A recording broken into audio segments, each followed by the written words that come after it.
Welcome to the Seven Figure Builder Show. My name is Julie Baranek, founder of Seven Figure Builder, where we help high achieving CEOs work smarter, not harder, with gorgeous insights to scale to seven figures and beyond.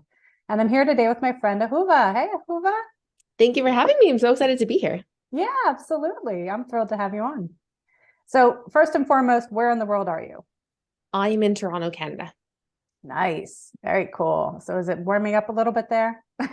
You know what? We had like a week of summer and then all of a sudden it went back to winter. Like there was no spring, it just went back to winter. And so we're not all entirely sure what's happening. Nice. That does happen. For the people that haven't had the pleasure to meet you yet, can you tell us just a little bit about what you do with your business? Absolutely. So I am an intuitive eating registered dietitian and I am a burnout coach for professional women and specifically professional mothers. And I coach women on how to have it all and do it all without burning out. I love it. And that's a topic that I think everybody has experienced at least at some point in their lives, or if they haven't, they will at some point. So let's just dig right in. But what do you see is the driver for that burnout? Like, how do people get there? So specifically, and I know, burnout is something that is a massive topic nowadays, right? I think that it's great that we're talking about it more. I think when it comes specifically to women, there is a lot of what I call the working mom hustle culture, which is really this idea that we're supposed to show up and give 1,000% in our, whether it's, whether you're a business owner or you're an employee, like in the thing that you're doing outside of your home and give 1,000% to the people who rely on you. And I call it the working mom hustle culture, but it really is, women are often socialized into a caregiving role in lots of places in their lives. And then really, women internalize this blame when they're burning out, right? We're expected to give 100% everywhere without the time or support or even really the systems to do that. And then when we burn out, we're like, oh, I must have just done something wrong. Yeah. Yeah. And then we feel guilty taking care of ourselves because we're so used to taking care of everybody else that it's so easy to just give, and then you run out. Exactly. So what do you recommend for these women? I mean, I'll put myself in that group. So what do you recommend?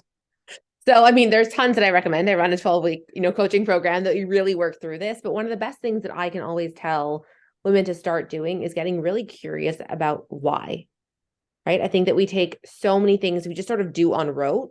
And there's a lot of programming and there's a lot of definitions that we hold that we don't even necessarily know that we hold, right? If I say the words like good mother, let's say, good business owner, you could probably, as you're just hearing those words, subconsciously conjure up a picture of what that looks like, right? What's a good mother? It's like someone who hasn't slept in 3 days, probably hasn't washed her hair in 3 months, but like her kids are eating all organic food, Of course. right?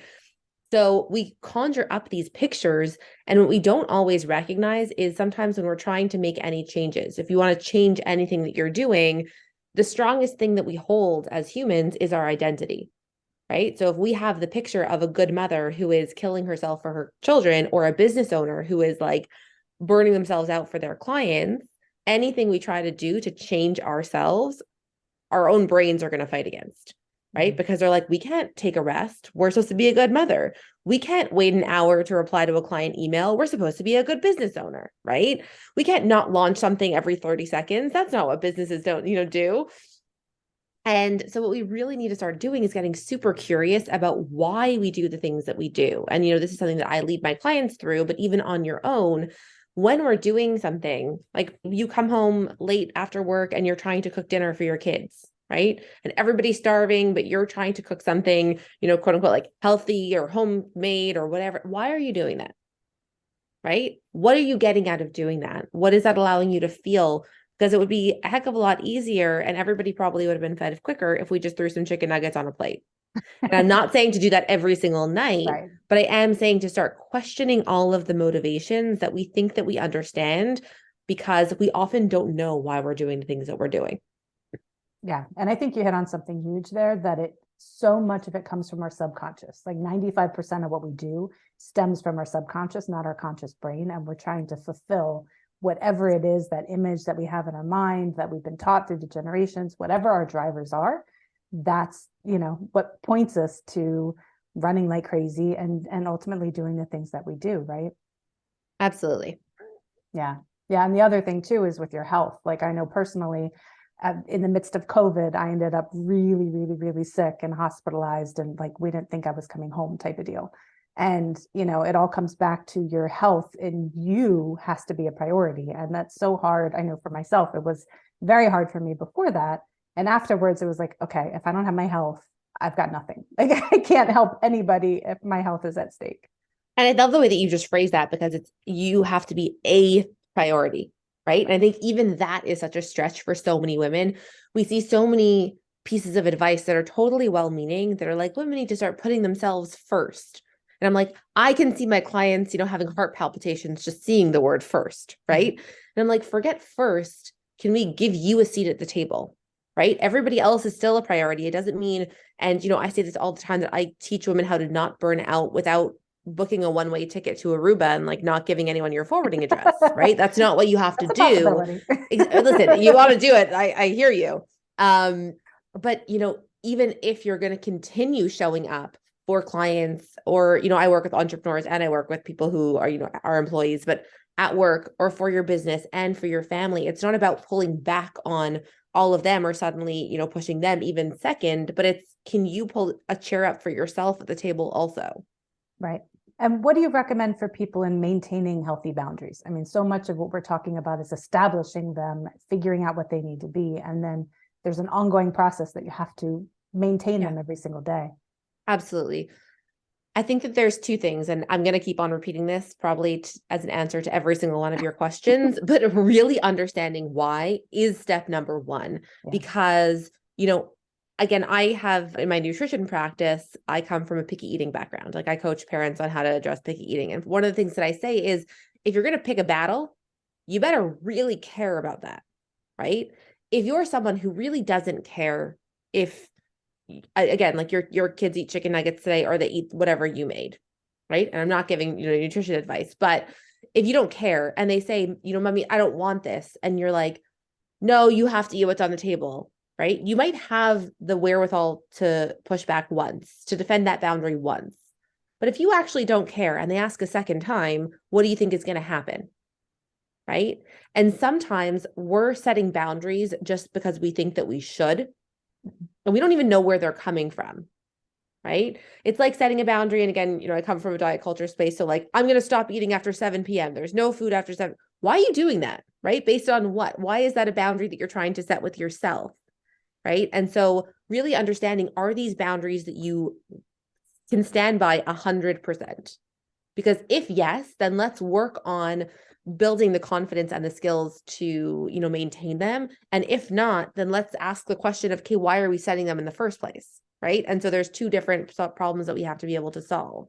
And when they are boundaries that you want to maintain, a lot of times that involves saying the word no, which is a dangerous one for a lot of women, right? We're not really comfortable saying that word. And what I always encourage my clients to start practicing is, every time that you want to say the word no, or that you feel like you need to set a boundary, offer yourself 3 yeses that are coming from that no, right? Because it's often really hard to try and disappoint someone in the moment, or, like stand your ground when somebody is asking you for something, especially for those of us who are recovering people pleasers, which, like, hello. But if we can think about 3 places we're saying yes, and the example that I often give is, if somebody asks me to stay out till 4 a.m, when normally I'm in bed until 10, and when I'm go to bed at 10, if I say yes to that, I'm saying no to myself tomorrow, because I'm obviously not going to feel well on, 2 hours of sleep before my 3 kids wake up. I'd be saying no to showing up as the mother that I want to be the next day, because I'd probably be exhausted. And I'd be saying no to showing up for my clients the way that I want to, right? Those are 3 really important no's that I'm saying. And so if I say yes here, that's going to be the outcome. And we need to start sort of bridging and seeing that those future implications of some of the boundaries that we're not setting.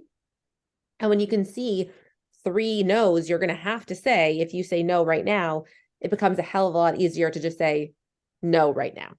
Yeah, absolutely. And with the boundaries that we do establish, I think the key, and you mentioned it, is consistency. Like, both from the parenting side and from the work side, is whatever those boundaries are, you need to be able to stick with them and be consistent with them, to have that peace of mind and stability for yourself. And then I love that point that you mentioned of like, there are repercussions for every positive and negative thing that you do. So both a yes has those consequences and a no has those consequences. And there's definitely that correlation there. So I think that's really awesome. Yeah. Cool. What would you say, looking for the year ahead, is the most life-changing goal for you in this coming year? Oh my goodness. It's a This big is the year that question. I opened up a group coaching program this year. So that was, running that and continuing to grow that is the biggest life-changing goal that I have for the year ahead, because it just, it opens up so many more opportunities for me to work with women who are changing their own lives. Awesome. Awesome. Awesome. And you have, multiple portions to your practice, right? You've got the diet side and the professional side, but how have you learned to work smarter, not harder? Like, how have you, improved your processes and everything for yourself? Clarifying all the things that didn't matter so much was really one of the big ones, right? Yeah. And so much of that, again, like that's, now that was my own journey through completely burning out running my nutrition practice with, during like 2020 I went back to work. I had a baby during 2020 and went back to work 6 days after having him so that I wouldn't lose momentum in my nutrition business. I know how I got to burnout coaching is really a mystery to all of us, right? It's totally unclear.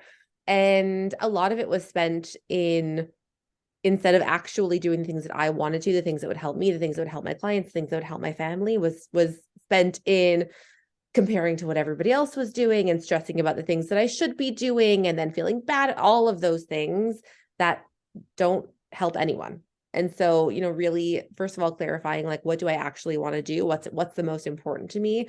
And making sure that I'm checking in with myself every single day on like, am I still working on that thing? Am I still focused on what I want to be doing? Not just, how much am I doing? Number one. And number two is recognizing that women, and often women in business especially, hold being busy as a really strong value. We're like, this means I'm doing really well. If I'm really busy, then I that have means no that I'm time for successful. myself. Exactly. Yes. If I am a puddle on the floor at 11:59 every, dragging myself to bed by midnight, then I'm successful. And really starting to recognize all those ways where I was really just using being busy as a measure of my worth made it so much easier to just stop doing those, really stepping back into, I don't need to find my worth from this. Made it a lot easier to then step into, okay, what do I need to do for work? What do I need to do for my kids? What do I need to do for myself? All of those pieces.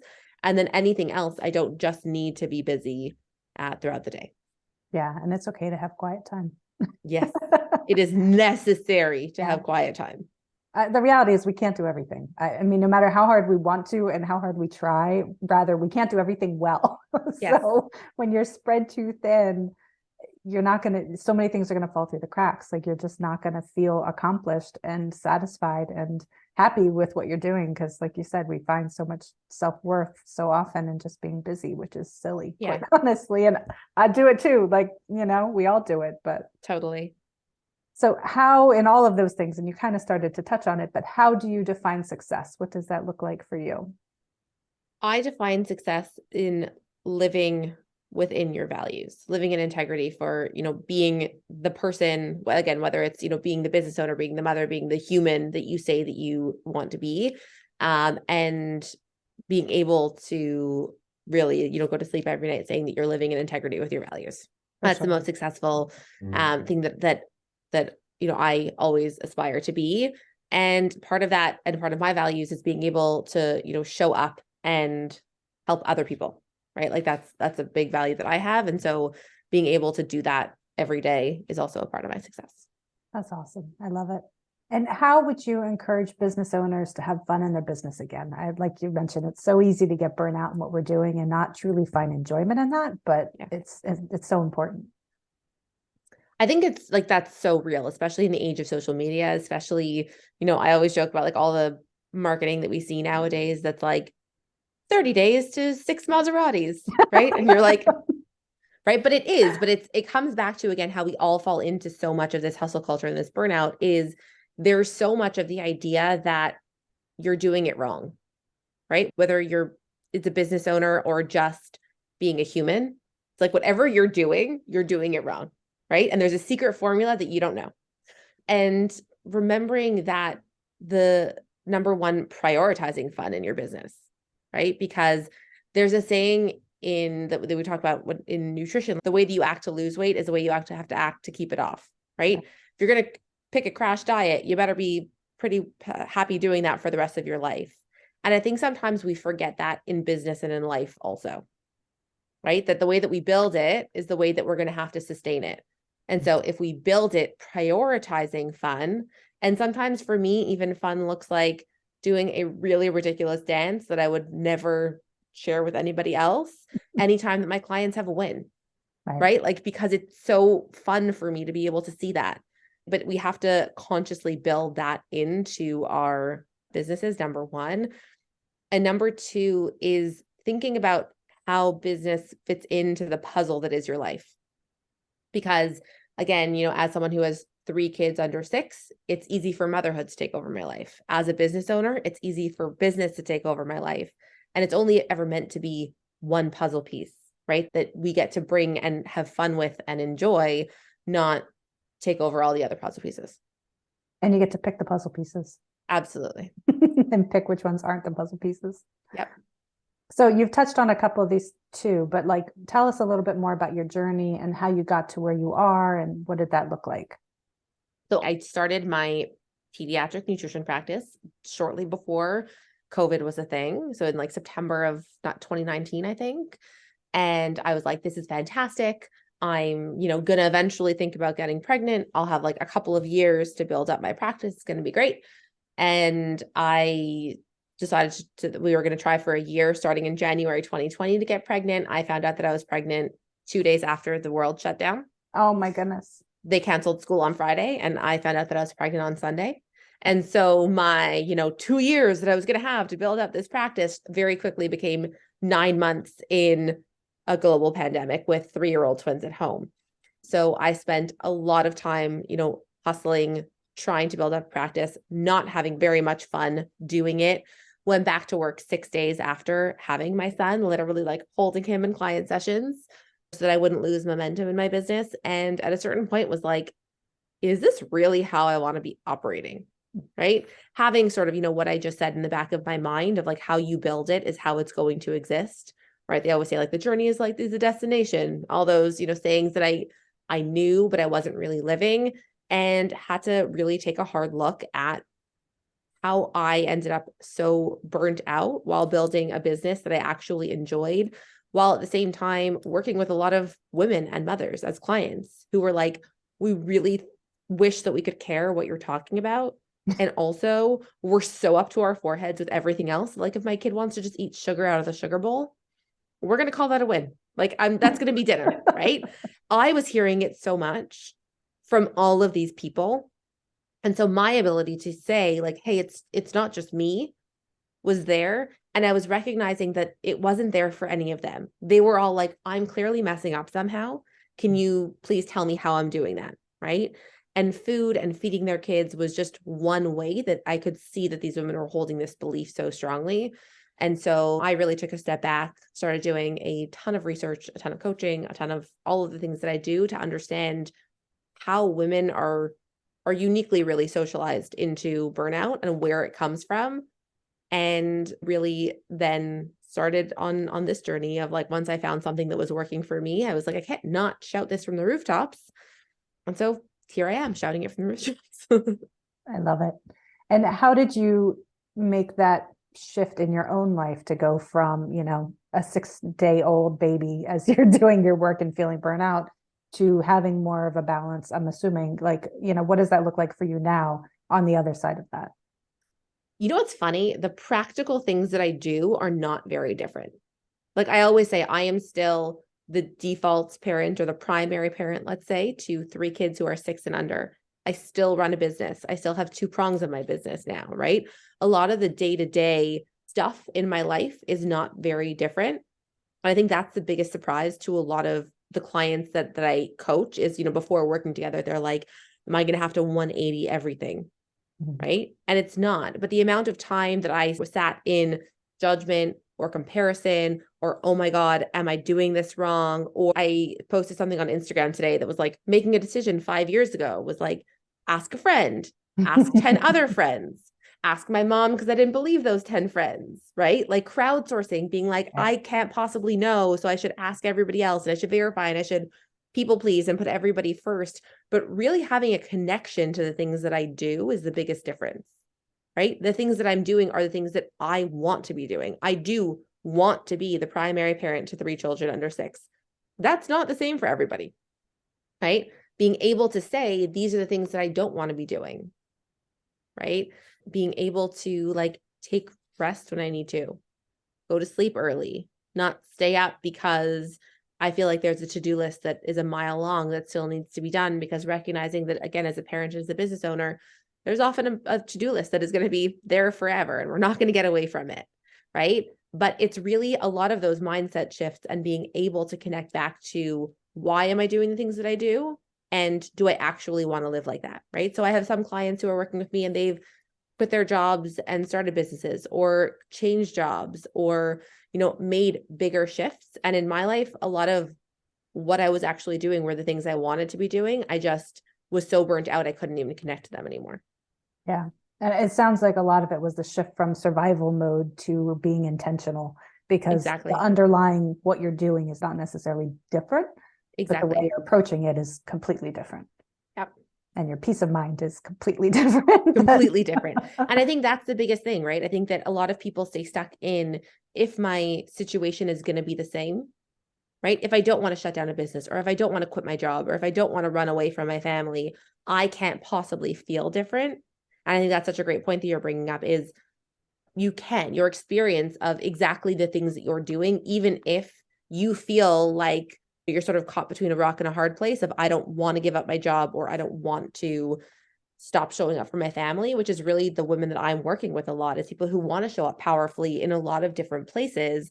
And they feel like they keep on getting the message, okay, well, you can only choose one, right? If you don't want to be burnt out, either leave your job or either shut down your business, or find a 24/7 full-time nanny or caregiver to take care of your kids and never see them, right? And I think that doesn't have to be the only option that women are given. Yeah, for sure. And for the women that are hearing this and think, I need this help, I need this change, like, where can they find you? How can they reach out to you? Absolutely. So I hang out lots on Instagram. My handle is Ahuva Hershkop, and I run a free Facebook community called Beyond Burnout with Ahuva Hershkop. And you can find out more there about my 12-week program as well, called the Unapologetic Living Code, where we really, take women from completely burnt out to actually building a life that they get to enjoy now without compromising on their professional goals. Nice. And it sounds like, there's a lot of community there, not just like the one-on-one. Is that Yes, the case? that is exactly. That is definitely a community base, because I think that one of the most important things that we can all see is that it's not just us. Right? Yeah. Right. That's that sanity check. Yeah, exactly. So if you had the attention of the whole world for 5 minutes, what would you tell them? There's no right way to do things. And we all need to get a little bit more comfortable finding the way that's right for us. Because I think that there's so much pressure in so many different realms of just, am I doing this right? I think like we all sort of walk around with a question mark over our heads, being like, am I doing this whole life thing right? Right. And doing things right, having it all, doing it all of those things that we set as goals look different for every person. And I think we need to spend less time sort of, going towards these arbitrary goals and really more time looking at what that actually means for us. I love it. That's amazing. Well, thank you, Ahuva. I really appreciate you being on. All the links for everybody will be down below so they can come check you out and see all the fabulous work that you're doing. Thank you so much for having me. It was so fun. Yeah, absolutely. And if you found value in this episode, please do share it. That's how people find us, and make sure to subscribe and follow along. And you can find me at sevenfigurebuilder.com. And I look forward to seeing you in the next episode.